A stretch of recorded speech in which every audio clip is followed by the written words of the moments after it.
अस्सलाम वालेकुम, इफ्तिखार टॉक्स में खुशामदीद। मैं हूं डॉक्टर इफ्तिखार। मोहतरम नाज़रीन, क्या आप सर में खुश्की, सीकरी या डैंड्रफ की वजह से परेशान हैं?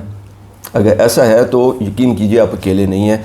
दुनिया में हर दूसरे या तीसरे शख्स को किसी न किसी हद तक सर में डैंड्रफ मौजूद होती है, लेकिन दुनिया में 6 में से हर एक आदमी को इतनी डैंड्रफ होती है कि ये उसके लिए ज़िंदगी का एक अहम मसला बन जाता है। अगर आप भी उन लोगों में से हैं जिनके लिए डैंड्रफ आपकी ज़िंदगी का एक अहम मसला है, तो इस वीडियो में हम आपको डैंड्रफ के मुस्तकिल और मुकम्मल कंट्रोल के बारे में बताएंगे।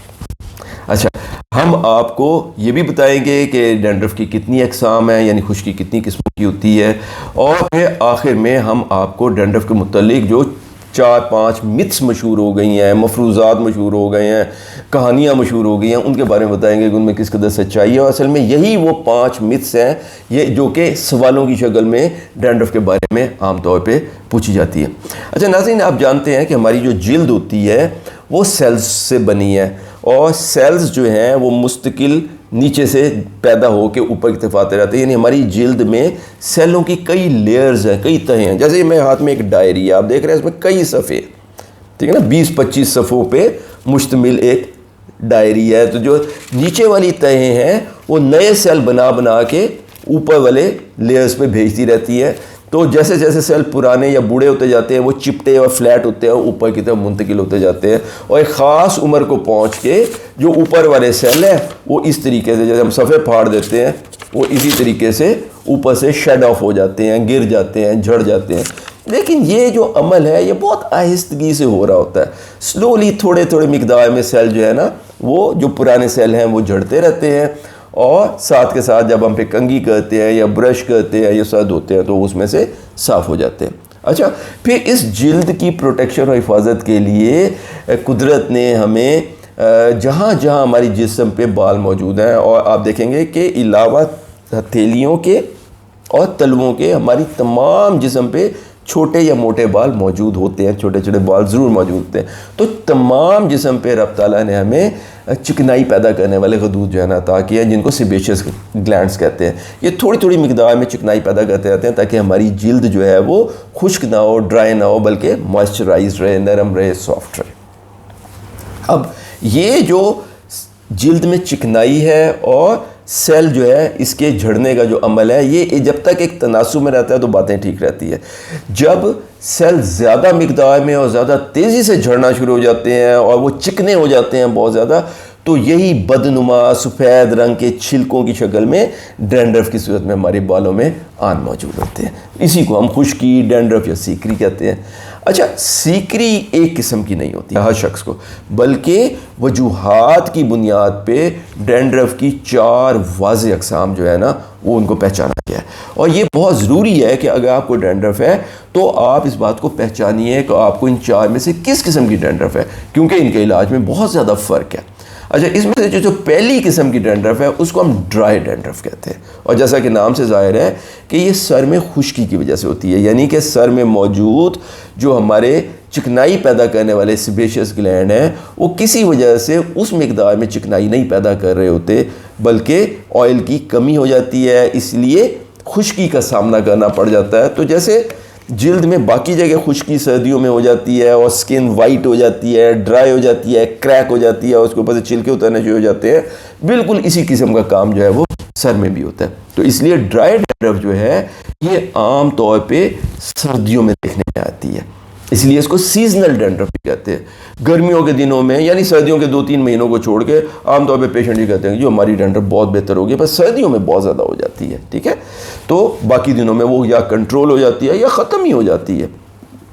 दूसरी बात यह है कि जिन लोगों को ड्राई डैंड्रफ होती है उनमें बाकी जिल्द पे भी खुश्क होने के प्रॉब्लम्स मौजूद होते हैं। वो बताते हैं कि जी हमारे होंठ, हमारी उंगलियां, ये जो है ना जिल्द के बाकी से भी ड्राई हो जाते हैं, और मुझे लाजमी तौर पे कोई कोल्ड क्रीम वगैरह लगानी पड़ती है।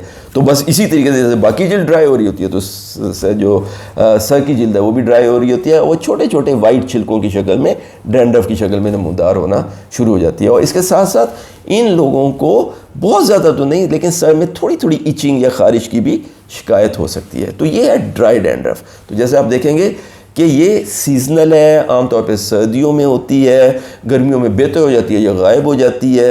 इसके जो छिलके हैं वो बिल्कुल सफ़ेद रंग के होते हैं और बहुत छोटे फाइन किस्म की डैंड्रफ होती है ये, जो थोड़ी थोड़ी इधर कॉलर पे गिर जाती है। तो ये है ड्राई डैंड्रफ और इसकी बुनियादी वजह क्या है? चिकनाई की कमी की वजह से कि हमारे जो नॉर्मल चिकनाई प्रोड्यूस करने वाले ग्लैंड हैं वो अपना पूरा काम नहीं कर रहे होते। अच्छा मोहतरम नाज़रीन, जो दूसरी किस्म की जो डैंड्रफ है वो बिल्कुल जैसे ये ड्राई डैंड्रफ है, वो ऑयली डैंड्रफ है। जहाँ पे ड्राई डैंड्रफ इस वजह से होती है कि चिकनाई के हदूद कम काम कर रहे होते हैं, ऑयली डैंड्रफ इस वजह से होती है कि वो बहुत ज़्यादा काम कर रहे होते हैं, बहुत ज़्यादा मिकदार में चिकनाई बना बना के जिल्द के ऊपर भेज रहे होते हैं। और इन लोगों में सर में जब ये सुबह खासूसी तौर पर सो के उठते हैं तो बहुत ऐसा लगता है तेल लगाया हुआ इन्होंने, नाक को हाथ लगाएंगे तो पूरा हाथ जो है ना तेल से भीग जाएगा। बाकी जिल्द भी बहुत ही चिकनी होती है, ठीक है ना। तो इनकी जिल्द ओवरऑल जो है ना ऑयली जिल्द होती है एज अगेंस्ट ड्राई डैंड्रफ वालों के जिनकी ओवरऑल जिल्द में थोड़ी सी ड्राइनेस होती है। तो इनमें ऑयल की ज़्यादती की वजह से प्रॉब्लम हो जाता है। अच्छा, तीसरी किस्म की जो डैंड्रफ है उसको हम फंगल डैंड्रफ कहते हैं, यानी वो एक फंगस की वजह से होती है। और ये जो फंगस है मेलासीजिया इसको कहते हैं, ये हम सबके सरों में मौजूद है, यानी ये एक नॉर्मल हैबिटेंट है हमारे सर में। नेचर ने ये इंतज़ाम किया हुआ है कि हम सबके सरों में मेलासीजिया होती है। लेकिन ये जो दूसरी और तीसरी किस्म की डैंड्रफ है यानी ऑयली एंड फंगल डैंड्रफ, ये अमूमन मिल के काम करती है, यानी जिनके सरों में ज़्यादा ऑयल होता है उनमें मेलासीजिया जो कि नॉर्मली मौजूद तो होने चाहिए लेकिन ज़रूरत से ज़्यादा जो है ना वो होशियारी और तेज़ी दिखाना शुरू कर देते हैं, ज़्यादा काम करना शुरू कर देते हैं। तो इसलिए हम ये टाइप 2 एंड टाइप 3 के जो डैंड्रफ है इसको इकट्ठा लेते हैं, यानी इसको ऑयली फंगल डैंड्रफ हम कह देते हैं। तो ड्राई डैंड्रफ के अगेंस्ट इन किस्म के लोगों में एक तो ऑयल ज़्यादा प्रोड्यूस हो रहा होता है और दूसरा फंगस जो है उसकी मिकदार ज़्यादा हो जाती है, होती है सब में लेकिन मिकदार ज़्यादा हो जाती है। अब ये क्या करती है फंगस? तो इस फंगस का जो ऑयल पे इफ़ेक्ट होता है, सीबम पे जो इफ़ेक्ट होता है, उसके नतीजे में एक कंपाउंड पैदा होता है, एक तेल है वो भी एक किस्म का जिसको हम ओलिक एसिड कहते हैं। और ये ओलिक एसिड जो है ये जिल्द के सेलों के लिए इरिटेंट है, यानी जिल्द के और ख़ास तौर पे स्कैल्प के सर की जो जिल्द के सेल हैं वो इनसे जान छुड़ाना चाहते हैं कि उनको ये पसंद नहीं है। तो उससे जान छुड़ाने के उसके पास दो तरीके होते हैं। एक तो ये है कि वो और ज़्यादा ऑयल प्रोड्यूस करते हैं कि ऑयल जब बह के निकलेगा तो अपने साथ ओलिक एसिड को भी बहा के ले जाएगा। और दूसरा ये है कि जो सेलों की झड़ने की जो मिकदार और रफ्तार है वो उसको बढ़ा देते हैं, क्योंकि ये ओलिक एसिड जो है ये स्किन की ऊपर वाले सेलों में इकट्ठा हो जाता है। तो वो कोशिश करते हैं कि तेज़ी के साथ, बहुत सारी तेज़ी के साथ जल्दी जल्दी इन सेलों की लेयर्स को उतार के फेंक दिया जाए ताकि ओलिक एसिड से जान छुड़े। लेकिन इसके नतीजे में क्या होता है कि स्किन के सेल तेज़ी के साथ पैदा होना शुरू होते हैं और ऊपर आना शुरू हो जाते हैं और फिर तेज़ी के साथ झड़ते भी हैं। और इसलिए ये सर में बड़े बड़े वाइट छिलकों या फ्लैक्स की शक्ल में जिसमें बहुत सारा ऑयल लगा होता है, ये बहुत बदनुमा जो है ना सर में नज़र आना जो है वो शुरू हो जाते हैं। तो इसलिए जो ऑयली एंड फंगल डैंड्रफ है उसमें जो छिलके नज़र आते हैं, एक तो ये सारा साल मौजूद होते हैं एज अगेंस्ट ड्राई डैंड्रफ जो कि सर्दियों के दिनों में होती है, सारा साल होती है। बल्कि गर्मियों में जबकि गर्मी ज़्यादा हो और पसीना ज़्यादा आए और जिल्द ज़्यादा चिकनी हो रही हो, ये और ज़्यादा हो जाती है। और दूसरा इसके जो छिलके हैं वो ड्राई डैंड्रफ के मुकाबले में ज़्यादा बड़े होते हैं, ज़्यादा बदनुमा होते हैं और वाइट की बजाय थोड़े से ऑयल की मौजूदगी की वजह से येलो होते हैं। लेकिन ड्राई डैंड्रफ में जो थोड़ी सी इचिंग और खुजली होती है जैसे जिल्द में बाकी जगह पे भी ड्राइनेस की वजह से हो रही होती है, इनमें ऐसा नहीं होता। एक्चुअली ये बिल्कुल सिम्टम फ्री होते हैं। अब पेशेंट खुद अपना सर खुजा के छिलके उतारने या डैंड्रफ को डिसलॉज करने की वजह से जख्म कर ले तो एक और बात है, वरना एज सच ये इस किस्म की जो डैंड्रफ है जो ऑयली एंड फंगल है वो इची बिल्कुल भी नहीं होती है, लेकिन ये रहेगी सारा साल। अच्छा, चौथी किस्म की जो डैंड्रफ है उसको तो एक्चुअली डैंड्रफ कहना नहीं चाहिए। ये ऐसी डैंड्रफ है जो कि स्किन की किसी कंडीशन या किसी डिजीज़ की वजह से होती है, यानी इस मरीज़ को स्किन के ऊपर सर के अलावा बाकी जगहों पे भी स्किन का कोई और प्रॉब्लम होता है, जिसमें सबसे कॉमन प्रॉब्लम सोराइसिस है, जिसमें बड़े बड़े स्पॉट उभरे हुए बन जाते हैं डार्क कलर के और फिर उसके ऊपर से छिलके उतरते हैं और इरिटेशन होती है, बाज़ का ज़ख्म हो जाता है, या फिर एक्जिमा हो स्किन का, या फिर एक और कंडीशन होती है सीबोरिक डर्माटाइटिस। लेकिन ये जिल्द में और जगहों पे भी फिर इस पेशेंट को यही प्रॉब्लम होएगा। और उसके साथ साथ पे स्किन भी, क्योंकि इसके बालों के नीचे भी स्किन ही है तो उसमें भी ये चीज़ें होती हैं। और इस किस्म की जो स्किन कंडीशन की वजह से जो डैंड्रफ होती है वो पूरे सर में गच हो सकती है, लेकिन ज़्यादा पीछे की तरफ होती है, जो तकिए पे जो इतना हिस्सा आता है, और फिर वो गर्दन पे चली जाती है, और फिर कंधों पे और कमर पे और बाजुओं पे भी इसके निशानात जो है वो मौजूद हो सकते हैं। ये नॉर्मल डैंड्रफ नहीं है, इसमें क्योंकि स्किन का एक प्रॉब्लम है और स्किन के छिलके उतर रहे हैं तो वो डैंड्रफ की तरह नज़र आते हैं, लेकिन ये असल में डैंड्रफ नहीं है और इसको स्पेशलिस्ट डर्मेटोलॉजिस्ट की निगाह की ज़रूरत होती है।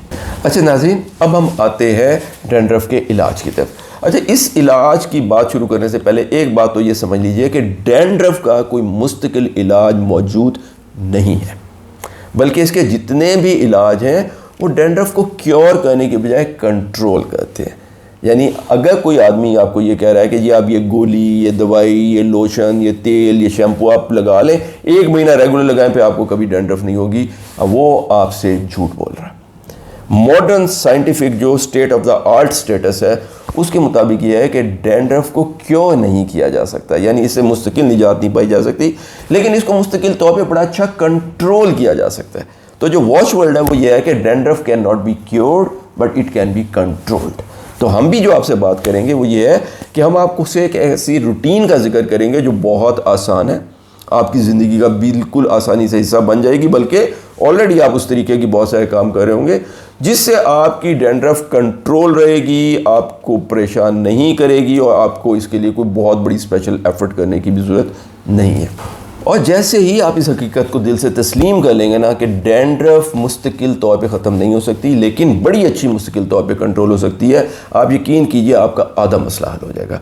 क्योंकि अब से आप डैंड्रफ का मुस्तकिल हल ढूंढने में अपना वक्त, पैसा और एनर्जी ज़ाय करने की बजाय आप इसके कंट्रोल पे दिल जमाई के साथ काम करना शुरू कर देंगे, और यही सच है, बाकी सब ढकोसला।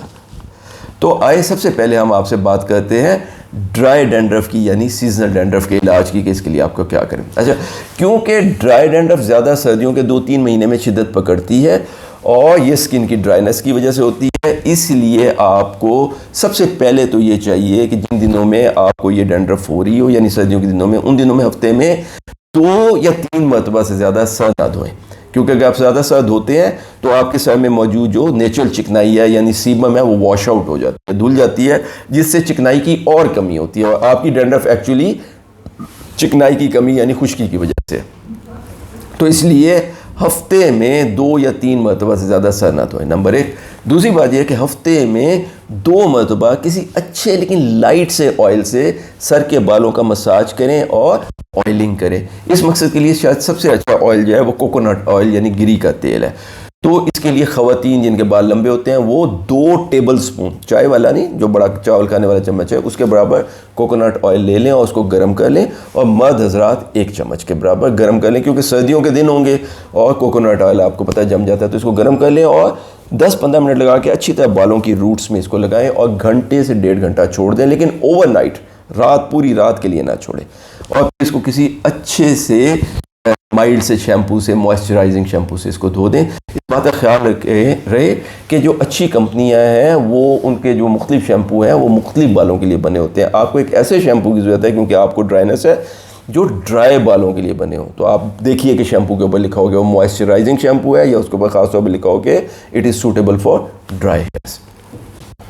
तीसरी बात यह है कि जहाँ ये ज़रूरी है कि आप बाल ज़्यादा ना धोएं, आप हफ्ते में 2 दफ़ा ऑयलिंग करें, वहाँ ये बहुत ज़रूरी है कि जो ड्राई डैंड्रफ है वो ज़्यादा तेज़ गर्म पानी से शावर लेने या नहाने से बहुत बिगड़ती है, क्योंकि तेज़ गर्म पानी जो है वो चिकनाई को बिल्कुल वॉश आउट कर देता है बालों में से, तो इसलिए नीम गर्म पानी से जो है ना वो अपने सर को धोएं। और चौथी बात ये है कि 1 महीने में 2 मरतबा अच्छा सा medicated anti dandruff shampoo use करें। आगे पीछे तो मॉइस्चराइजिंग शैम्पू आप यूज़ करेंगे क्योंकि आपको ड्राइनेस है, लेकिन महीने में 2 दफ़ा एंटी डैंड्रफ शैम्पू ऐसा यूज़ करें जो फंगस को कंट्रोल में रखे, सिर्फ महीने में 2 मरतबा। और इन शैम्पूज़ के बारे में हम आगे आपको तफसील से बताएंगे कि कौन कौन से दस्तियाब हैं। अच्छा, अब हम आते हैं दूसरी और तीसरी किस्म की डैंड्रफ की तरफ, जिसको हम ऑयली एंड फंगल डैंड्रफ कहते हैं। और हम इसको इकट्ठा इसलिए लेते हैं कि अक्सर लोगों में ये दोनों काम साइड टू साइड हो रहे होते हैं, यानी जिन लोगों को ऑयल जो बहुत ज़्यादा प्रोड्यूस कर रहे होते हैं उनमें उनकी जो फंगस है वो ऑयल के ऊपर काम करके डैंड्रफ बनाने का एक वजह बन रही होती है। तो हम इन दोनों का जो इलाज है, ट्रीटमेंट है, इसको इकट्ठा डिस्कस करेंगे। तो जिन लोगों को ऑयली एंड फंगस डैंड्रफ होती है, और असल में 80% लोगों को इसी किस्म की डैंड्रफ होती है, ज़्यादा लाइकली ये है कि आपको इसी किस्म की डैंड्रफ है। तो ये एक तो पहली बात है, सीजन नहीं होती है, सारा साल होती है, बल्कि गर्मियों के महीने में बहुत ज़्यादा होती है। इनके सर में हाथ जब डालेंगे, खुसूसन जब ये लोग सुबह उठ के सो के उठते हैं, तो इनके सारे बाल में बहुत ज़्यादा ऑयल होता है। ऐसे लगता होता है कि जैसे ये रात को तेल लगा के सोए हैं। नाक पे, जिल्द पे भी ऑयल की एक बहुत बड़ी मिकदार है। तो इनके लिए जो इलाज है उसमें सबसे पहली बात तो ये है कि आपको हफ्ते में 5 से 7 मरतबा यानी तकरीबन रोज़ाना सर धोने की ज़रूरत है, ताकि सर और बालों में जो सीकरी, ऑयल और फंगस है, तीनों की मिकदार को कम किया जा सके, उनको धोया जा सके। दूसरी बात यह है कि आपके लिए सर में और बालों में ऑयलिंग और ख़ास तौर पे सर में तेल लगा के जो छोड़ देना है, उससे डैंड्रफ ना सिर्फ ज़्यादा होगी बल्कि इसके फ्लेक्स का साइज़, जो छिलकों का साइज़ है, वो बड़ा हो जाता है, और सीकरी के जो छिलके हैं वो बदनुमा, पीले, बड़े और चिपचिपे हो जाते हैं और बहुत ही बुरे लगते हैं, और इनको धो के निकालना और ज़्यादा मुश्किल हो जाता है। इसके साथ साथ जो ऑयली एंड जो फंगल डैंड्रफ है, इसमें फंगस का कंट्रोल बहुत ज़रूरी है। या जहाँ पे आपको ये चाहिए कि बार बार मतलब डेली अपने सर को वॉश करके तेल की मिकदार कम करें, एक्स्ट्रा तेल ना लगाएं, वहाँ फंगस का कंट्रोल भी बहुत ज़्यादा है। तो इसलिए फंगस के कंट्रोल के लिए इनको खुसूसी तौर पर दवा मिले, यानी मेडिकेटेड शैम्पू जो है ना, उसका इस्तेमाल करना बहुत ज़रूरी है। अच्छा, अब इन लोगों में इस मकसद के लिए मार्केट में जो है 5 मुख्तलिफ़ किस्म के मेडिकेटेड शैम्पूज़ जो हैं वो दस्तियाब हैं, और इनको समझना बहुत ज़रूरी है, क्योंकि सिर्फ तभी आप जान सकेंगे कि आपको कौन सा शैम्पू किस मिकदार में, किस तरह, कितनी कितनी फ्रीक्वेंसी से इस्तेमाल करने की ज़रूरत है। अच्छा, इन 5 में से सबसे पहला जो शैम्पू है, जो सबसे ज़्यादा यूज़ होता है, ये वो शैम्पू हैं जिनमें एक दवाई मिली होती है जिसको जिंक पायरेथियन कहते हैं, जिंक पायरेथियन। तो ये जो कि एक बहुत ताकतवर एंटी फंगल और एंटी बैक्टीरियल है, यानी फंगस को भी कंट्रोल करता है और बैक्टीरिया को भी कंट्रोल करता है, लेकिन अदरवाइज़ ये बहुत माइल्ड है। और जितने अक्सर कंपनियां जो मकबूल ब्रांड जो anti fungal shampoo, anti dandruff shampoo बता रहे हैं, मिसाल के तौर पे हेड एंड शोल्डर का एंटी डैंड्रफ शैम्पू, या सनसिल्क का, या पैंटीन का, या लाइफ बॉय का, या एलवीव का, जो normal day to day anti dandruff shampoo है, उसमें यही जिंक पायरेथियन ही होती है। ये बहुत माइल्ड होते हैं और आप इसको अपने रेगुलर शैम्पू के तौर पे यूज़ कर सकते हैं, यानी कोई भी शैम्पू यूज़ करने की बजाय एंटी डैंड्रफ शैम्पू यूज़ कीजिए। दूसरे नंबर पे वो शैम्पू आते हैं जो कि जिनके अंदर एक ख़ास दवाई होती है जिसको सिलीनियम सल्फाइड कहते हैं, और ये ब्लू कलर की दवाई होती है। इसीलिए इसका मकबूल तरीन जो शैम्पू है, जो ब्रांड मार्केट में आता है, उसको सेल्सन ब्लू कहते हैं। और भी बहुत सारे हैं जिनमें सिलीनियम सल्फाइड होती है। तीसरे वो शैम्पू है जिनमें कोल टार यानी कि तारकोल मिला होता है, तो इसीलिए ये ब्लैक या ब्राउन कलर के शैम्पू होते हैं, और ये भी फंगस के ख़िलाफ़ बहुत मौसर हैं। इनमें जो सबसे ज़्यादा मकबूल है वो तो न्यूट्रोजन कंपनी का टी जेल शैम्पू है, लेकिन ये काफ़ी महंगा होता है। इसके अलावा और शैम्पू जो है वो पोलीटार शैम्पू, सीटार शैम्पू, फोटोटॉनिक टार शैम्पू वगैरह के नाम से मार्केट में दस्तियाब है। अच्छा, अब ये जो 2 शैम्पू हैं, सिलीनियम सल्फाइड वाला शैम्पू एंड पोलीटार वाला शैम्पू, ये दोनों कलर्ड शैम्पू, जैसे मैंने बताया सिलीनियम सल्फाइड बहुत ब्लू कलर का शैम्पू होता है, और पोलीटार जो वो ब्लैक कलर का शैम्पू होता है। इसके बारे में इस बात का ख्याल रखना है इन 2 शैम्पूज़ के इस्तेमाल में कि वो लोग जिनकी जिल्द फेयर कलर की है, यानी साफ़ रंग की है, और उनके बाल भी ब्राउन या गोल्डन किस्म के हैं, वो ये शैम्पू बहुत ज़्यादा मिकदार में यूज़ नहीं कर सकते, ना ही ज़्यादा दिनों के लिए यूज़ कर सकते हैं, ठीक है।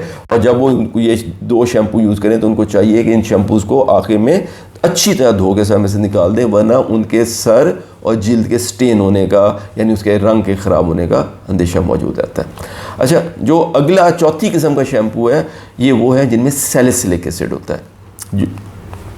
सैलिसिलिक एसिड की खूबी है कि ये बड़ी तेज़ी से जिल्द की ऊपर की जो लेयर्स है उनको उतार के उखेड़ के फेंक देता है, तो उसके साथ ही वो जो डैंड्रफ है और फंगस है और एक्स्ट्रा ऑयल है, ऑलिक एसिड है, वो भी वहाँ से साफ़ हो जाता है। इसमें से सबसे पॉपुलर फिर न्यूट्रोजन कंपनी का जो है वो टी साल शैम्पू है। जो टार वाला था वो टी टार था, और ये टी साल शैम्पू है। और 5वीं किस्म का शैम्पू होता है जिसमें एंटी फंगल एक ख़ास दवाई कीटोकोनाजोल मिली होती है। तो कीटोकोनाजोल वाले शैम्पूज़ में सबसे इंपॉर्टेंट और सबसे अहम और सबसे ज़्यादा पॉपुलर शैम्पू जो है वो नाइजरॉल है। लेकिन फिर नाइजरॉल क्योंकि एक बहुत पॉपुलर ब्रांड है इसलिए थोड़ा सा महंगा भी है, लेकिन ये और कई नामों से मिसाल हुआ कोनेस, कीटोवेल, डीनॉन एंड जेन कीटो वगैरह और भी बहुत सारे नामों से मार्केट में जो है ना शैम्पू दस्तियाब है। बस आपको ये देखना है इंग्रेडिएंट में कि इसके अंदर कीटोकोनाजोल मौजूद है। अब हमने आपको 5 किस्म के शैम्पूज़ के बारे में बताया। एक वो है जिनमें जिंक पायरेथियोन होते हैं, ठीक है, ये भी मेडिकेटेड शैम्पू है लेकिन ये बहुत माइल्ड है, आप इसको डेली बुनियाद पे यूज़ कर सकते हैं। और आगे जो 4 शैम्पूज़ हैं ये बहुत जिसमें कहते हैं इनमें बड़ी हैवीली मेडिकेटेड शैम्पू है। इसमें कुछ वो है जिनमें सेलेनियम सल्फाइड है, जिसमें सेल्सन ब्लू है, या जिसमें टारकोल है जैसे टी जेल है, या जिसमें सैलिसिलिक एसिड है जैसे टी सॉल है, या फिर वो है जिनके अंदर के एंटी फंगल यानी कीटोकोनाजोल मिला हुआ है जैसे कि नाइजरॉल शैम्पू है। अब हमें ये जानने की ज़रूरत है कि हम इनमें से कौन कौन से शैम्पू खरीदें और फिर उसको किस किस तरीके से इस्तेमाल करें। तो हम आपकी खिदमत में एक पूरा प्रोग्राम जो है ना वो पेश करते हैं। तो नाज़रीन अब फ़र्ज़ करें जैसे मैं जिस तरीके से काम करता हूँ, मेरी संडे को छुट्टी होती है, तो मेरे जो बाकी मंडे से लेके सैटरडे तक यानी सोमवार मंगल बुध जुम्मा जुम्मा हफ्ता ये 6 वर्किंग डेज़ हैं और एक छुट्टी का दिन है। तो इसके लिए आपको चाहिए कि जो वर्किंग डेज़ हैं उसके लिए आप जिंक पायरेथियोन वाला यानी जो आम एंटी डैंड्रफ शैम्पू है उसके 3 पॉपुलर ब्रांड जो भी आपको पसंद है वो ख़रीद लीजिए। मिसाल के तौर पे मैं ये कहूँगा कि जी मैं मार्केट में जाता हूँ, मैं हेड एंड शोल्डर का एंटी डैंड्रफ शैम्पू ले लेता हूँ, एक पेंटीन का एंटी डैंड्रफ शैम्पू ले लेता हूँ, एक सनसिल्क का ले लेता हूँ। आप अपनी पसंद के 3 ब्रांड ले लीजिएगा। अब इनके अंदर जिंक पायरेथियोन है जो कि बहुत माइल्ड है लेकिन एंटी डैंड्रफ इफ़ेक्ट रखता है, ठीक है। तो ये मेरे डे टू डे शैम्पू है। मैं हफ्ते के 6 वर्किंग डेज़ में इन 3 शैम्पूज़ को बदल बदल के इस्तेमाल करूँगा। मिसाल के तौर पे आप ये कह सकते हैं कि मैं सोमवार को हेड एंड शोल्डर, मंगल को पेंटीन, बुध को सनसिल्क, जुमेरात को फिर हेड एंड शोल्डर, जुमे को फिर पेंटीन और हफ्ते को सनसिल्क यूज़ करूँगा। तो इसमें कोई अहम बात नहीं है। आप डेली शैम्पू यूज़ करते हैं, अपने डैंड्रफ के लिए आपको डेली शैम्पू यूज़ करना चाहिए भी। तो बस बात यह है कि आपको ये शैम्पू बदल के यूज़ करने हैं, क्योंकि ये एक प्रूवन फैक्ट है कि आप दुनिया का बेस्ट और महंगा तरीन शैम्पू भी अगर यूज़ लें और मुस्तकिल यूज़ करते रहे तो ये आपके बालों और जल्द को ख़राब करना शुरू कर देता है। इसलिए एक शैम्पू कभी भी यूज़ नहीं करना चाहिए। तो आपने 3 ब्रांड ख़रीद लिए, इनको अपने पास रख लीजिए, उसके ऊपर बेशक दिन लिख दें कि सोमवार और जुमेरात को मैंने हेड एंड शोल्डर यूज़ करना है, मंगल और जुमे को मैंने पेंटीन यूज़ करना है, बुध को मैंने सनसिल्क यूज़ करना है, बुध और हफ्ते वाले दिन या जो भी ब्रांड आपको पसंद हो, लेकिन होने वो एंटी डैंड्रफ शैम्पू चाहिए। ये माइल्ड शैम्पू है और जैसे हमने आपको बताया आप बिल्कुल बगैर परेशान हुए जहाँ कोई भी शैम्पू यूज़ करते हैं वहाँ ये शैम्पू यूज़ कर सकते हैं। तो ये तो हो गए आपके वर्किंग 6 डेज़ की रूटीन के आप इसके लिए क्या करें। अब आ गया संडे। अब अक्सर महीनों में जो एक महीने में 4 संडेज आते हैं, उसके लिए आपको 4 डिफरेंट शैम्पू खरीदने हैं। आपको एक वो शैम्पू खरीदना है जिसमें सेलेनियम सल्फाइड है, मिसाल के तौर पे सेल्सन ब्लू। एक वो शैम्पू खरीदना है जिसमें कोल्टार है, मिसाल के तौर पे टी टार। एक वो शैम्पू खरीदना है जिसमें सैलिसिलिक एसिड है, मिसाल के तौर पे टी साल। और एक वो शैम्पू खरीदना है जिसमें कीटोकोनाजोल है, मिसाल के तौर पर नाइजरॉल। तो अब आप ये 4 शैम्पू खरीद के रख लेंगे। एक संडे को आप वो शैम्पू यूज़ करेंगे जिसमें सेलेनियम सल्फाइड है, अगले संडे को आप वो यूज़ करेंगे जिसमें कोल्टार है, अगले संडे को यूज़ करेंगे जिसमें सैलिसिलिक एसिड है, और चौथे संडे को आप वो यूज़ करेंगे जिसमें कीटोकोनाजोल है। तो ये आपकी एक रूटीन इस्टेब्लिश हो जाएगी। अब आप देखेंगे कि हर दूसरे या तीसरे महीना वो होता है जिसमें 5 संडेज़ होते हैं 4 के बजाय। तो क्योंकि मुसलसल शैम्पूइंग की वजह से इस बात का इम्कान है कि गर्चे आपका स्कैल्प ज़्यादा चिकनाई पैदा करता है, लेकिन हो सकता है आप में थोड़ी सी ऑयल की कमी हो जाए। तो हर वो महीना जिसमें 5 संडेज़ आते हैं उसमें आप कोकोनट ऑयल से अपनी ऑयलिंग करें। 10-15 मिनट अच्छी तरह कोकोनट ऑयल अपने बालों की जड़ों में लगाएं, घंटा 1.5 घंटा उसको छोड़ दें और फिर एक आम मॉइस्चराइजिंग शैम्पू से उसको धो डालें। तो नाज़रीन कराम, ये है मुस्तकिल परमानेंट कंट्रोल के लिए एक रूटीन, जिसके लिए आपको कोई ख़ास अलहदा एहतमाम करने की ज़रूरत नहीं है। आपने सर धोना होता है, बस उसको आपने किस शैम्पू से धोना है इस पर थोड़ी सी तवज्जो देने की ज़रूरत है। और ये महंगा भी नहीं है, इनिशियल इन्वेस्टमेंट ज़रूर है। शुरू में आपको 7 शैम्पू ख़रीदने पड़ेंगे, हो सकता है इनमें से 3-4 आपके पास पहले ही मौजूद हो, लेकिन फिर ये शैम्पू बहुत थोड़े थोड़े मिकदार में बड़े लंबे लंबे अरसे के बाद इस्तेमाल होते हैं। मिसाल के तौर पे सेलेनियम सल्फाइड वाला शैम्पू आप महीने में 1 दफ़ा यूज़ करेंगे तो देखिए कितने महीने के लिए काफ़ी हो जाएगा। शायद पूरा साल आपको 1 ही बोतल काफ़ी हो या 2 साल 1 बोतल काफ़ी हो। तो इसलिए 1 दफ़ा आप ये ख़रीद लीजिए, लेकिन इनको सही तरतीब में यूज़ कीजिए। ये आपकी रूटीन बन जाएगी और आपको ख़ास तौर पे कुछ भी नहीं करना पड़ेगा अपनी डैंड्रफ को कंट्रोल करने के लिए। आपकी डैंड्रफ परमानेंटली मुकम्मल तौर पे कंट्रोल रहेगी। बस जो आपके वीक डेज़ हैं उन दिनों में आपने 3 जो standard anti dandruff shampoo use किए हुए हैं वो बदल बदल के यूज़ करें, और हर इतवार को बदल बदल के 4 मेडिकेटेड शैम्पू यूज़ करें। एक दफ़ा सिलीनियम सल्फाइड वाला, एक दफ़ा टारकोल वाला, एक दफ़ा सैलिसिलिक एसिड वाला, एक दफ़ा कीटोकोनाजोल वाला। और जिस महीने में 5वां संडे भी हो उस संडे को अपनी स्कैल्प की ऑयलिंग कीजिए। तो नाजरीन, ये है वो रूटीन जो आपके लिए इंशाल्लाह बहुत ही मौसर साबित होएगी और महंगी भी नहीं होगी, आपको इसके लिए कोई ख़ास काम भी नहीं करना पड़ेगा। आखिर में आइए उस डैंड्रफ की तरफ जो जिल्द की बीमारी की वजह से, जैसे कि हमने बताया कि ये डैंड्रफ नहीं है, इसको शैम्पू से इलाज करना या ऑयलिंग से इसका इलाज करना इसका हल नहीं है। अगर आपको जिल्द पे बाकी जगह पे भी प्रॉब्लम है तो प्लीज़ किसी अच्छे से डर्माटोलॉजिस्ट से मिले। वो जब आपको जिल्द का इलाज देंगे तो जैसे आपकी जिल्द के बाकी लीजन्स ठीक होंगे, आपका स्कैल्प भी ठीक हो जाएगा और आपकी ये वाली डैंड्रफ भी दुरुस्त हो जाएगी। अच्छा नाज़रीन, अब आखिर में हम आपको उन 5 मिथ्स के बारे में या मफरूज़ों के बारे में बताते हैं जो अवाम नास में डैंड्रफ के बारे में फैल गए। पहला तो ये पूछा जाता है सवाल बहुत ज़्यादा कि क्या जी सर अगर मुंडा दें, टिंड करवा लें, ख़ासतौर पर मर्द हज़रात जो है ना वो ये पूछते हैं कि अच्छा जी एकदम मैं हिम्मत करके कुर्बानी देता हूँ, सर मुंडा लेता हूँ तो क्या मेरी डैंड्रफ ठीक हो जाएगी? तो जवाब है जी नहीं, बिल्कुल भी इसका कोई फ़ायदा नहीं होगा, बल्कि इससे आपकी जो डैंड्रफ स्कैल्प के ऊपर है वो और ज़्यादा वाज़ेह और भद्दी हो जाएगी, क्योंकि डैंड्रफ बालों की नहीं चमड़े की बीमारी है और चमड़ा तो अपनी जगह मौजूद है, आपने सिर्फ बाल मुड़ाए हैं। अच्छा, दूसरी जो बात है, दूसरी जो मिथ है वो ये है कि लोगों को ये ख्याल होता है या ये डर होता है और वो ये पूछते हैं कि जी क्या दूसरा बंदा जिसको डैंड्रफ है उसकी कंघी या उसका ब्रश अगर इस्तेमाल कर लिया जाए गलती से तो क्या डैंड्रफ छूत की बीमारी है उससे मुझ में मुंतकिल हो जाएगी? तो इसका जवाब ही नहीं है कि जी बिल्कुल नहीं। वैसे तो सफाई के असूलों को मद्देनज़र रखते हुए आपको किसी और का ब्रश या किसी और का जो कंघा है वो इस्तेमाल नहीं करना चाहिए, लेकिन बात सारी ये है कि डैंड्रफ तो एक फंगस की वजह से होती है और ये फंगस जो है ये जैसे हम आपको पहले बता चुके हैं ये आप में, मुझ में, सब में ऑलरेडी मौजूद है। तो ऐसा नहीं है कि आप किसी डैंड्रफ वाले बंदे का कंघा यूज़ करेंगे तो वो फंगस आपको मुंतकिल हो जाएगी, आप में पहले मौजूद है, ठीक है। लेकिन अगर आपको डैंड्रफ नहीं है तो अल्लाह की मेहरबानी से इसका मतलब है कि आपके स्कैल्प में फंगस मौजूद होने के बावजूद चिकनाई और फंगस का बैलेंस बड़ा अच्छा चल रहा है और डैंड्रफ नहीं है। तो कंघा यूज़ करने से कोई ये नहीं है कि आपको जरासीम मुंतकिल हो जाएंगे, वो फंगस तो पहले ही आपके स्कैल्प में मौजूद है। तो जवाब ये हुआ कि जी नहीं, डैंड्रफ फंगस जो है, डैंड्रफ जो है वो एक्चुअली छूत की बीमारी नहीं है। अच्छा, तीसरी जो मिथ है वो ये है कि जिन लोगों को डैंड्रफ है उनको हेयर स्टाइलिंग जो प्रोडक्ट्स हैं ख़ुसूसन तौर पे डाई जो है वो बिल्कुल यूज़ नहीं करनी चाहिए। तो ये मिथ भी दुरुस्त नहीं है। एक्चुअली आप मुनासिब मिकदार में इसको इस्तेमाल कर सकते हैं। आपको पता ही है कि अगर बहुत ज़्यादा फ्रीक्वेंटली स्टाइलिंग जेल्स और इस किस्म की चीज़ें, प्रोडक्ट्स और डाइज़ यूज़ किए जाए तो उससे बाल ख़राब हो जाते हैं, वो एक अलग बात है। लेकिन जहाँ तक डैंड्रफ का सवाल है तो देखा यह गया है कि 60 to 70% लोगों में अगर वो डाई यूज़ करेंगे तो उनकी डैंड्रफ ख़राब होगी, ठीक है। लेकिन 30 से 40% लोग ऐसे होते हैं जो ये कहते हैं कि जनाब हमने जब डाई यूज़ की है तो उसके बाद हमारी डैंड्रफ बहुत बेहतर हो गई है, बल्कि कुछ लोग तो ये कहते हैं कि 6, 7, 8 हफ्ते के लिए डैंड्रफ गायब ही हो गई है।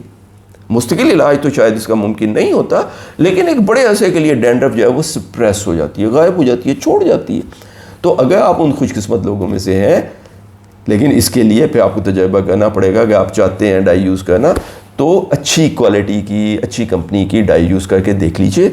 ये हो सकता है कि आप उन खुशनसीबों में से हों जिनमें डाई डैंड्रफ के कंट्रोल का बायस बनती है। अगर ऐसा होगा तो फिर आप एक रूटीन इस्टेब्लिश कर लेते हैं कि 4, 6 या 8 हफ्ते बाद अपनी रूट्स डाई कर लें या हाइलाइट्स करवा लें, तो आपका जो है जो दिल का, मन का जो एक ख्याल है कि आप डाई कराना चाहते हैं वो भी पूरा हो जाएगा और डैंड्रफ का कंट्रोल भी अचीव हो जाएगा। लेकिन ये ज़रूरी नहीं है कि आप में डाई जो है वो बेहतरी या ख़राबी का बायस बने, इसके लिए आपको डाई ट्राई करनी पड़ेगी, ये मना नहीं है, ठीक है। और ये मुमकिन है कि डाई से आपकी डैंड्रफ एक्चुअली बहुत अच्छी कंट्रोल हो जाए, तो एक बार ट्राई करके देख लीजिए। अच्छा, अगली जो चौथी मिथ है वो ये है कि जी क्या डैंड्रफ किसी ख़तरनाक जल्दी बीमारी में कुछ साल बाद मुंतकिल हो जाती है? क्या ये मुमकिन है कि मुझे कोई बहुत ही ख़तरनाक जल्द की बीमारी हो जाए डैंड्रफ की वजह से, या कोई कैंसर हो जाए या खुदा न खास्ता किस्म की बात? तो जी बिल्कुल नहीं। डैंड्रफ गर्चे बहुत बुरी है, भद्दी है, आपके लिए परेशानी का बायस बनती है, लेकिन सच बिल्कुल बेज़रर है और सालों साल सरों में रहने के बावजूद भी ये किसी ख़तरनाक बीमारी का बायस नहीं बनती है। और आखिरी जो मिथ है वो ये है कि जी सरसों का तेल या जो सत मगज़ है या फ़लाँ तेल या फ़लाँ तेल में फ़लाँ चीज़ मिलाएं या ये दवाई मिला लें या फ़लाँ बाबा जी से पढ़वा लें तो ये डैंड्रफ ठीक हो जाती है, तो यकीन कीजिए ये सारी बातें दुरुस्त नहीं हैं। आज तक साइंटिफिक बुनियाद पे डैंड्रफ का किसी भी ऑयल, लोशन, तेल वगैरह से मुस्तकिल परमानेंट क्योर हो जाए वो दस्तयाब नहीं हुआ। तो हमें उम्मीद है कि आपने ये जो आज की हमारी वीडियो है इसको सही माने में मुफीद और काबिल अमल पाया होगा और ये आपके लिए एक प्रैक्टिकल सलूशन लेके आई होगी। तो अगर आपको हमारी आज की वीडियो पसंद आई हो तो इसे लाइक ज़रूर करें और इसको अपने कॉलीग्स, फ्रेंड्स और फैमिली के साथ शेयर भी ज़रूर कीजिएगा और हमारे चैनल इफ्तिखार टॉक्स को सब्सक्राइब करें और हाँ, बेल आइकॉन ज़रूर दबाइएगा क्योंकि हम हर बुध और हर इतवार को आपके लिए इसी तरीके की बहुत ही दिलचस्प, मालूमाती और प्रैक्टिकल वीडियो जो है इस चैनल पे अपलोड करते हैं। अपना अपने आसपास के लोगों का बहुत ख्याल रखें। अल्लाह हम सब का हामी नासिर हो। अस्सलामु अलैकुम व रहमतुल्लाहि व बरकातुहू।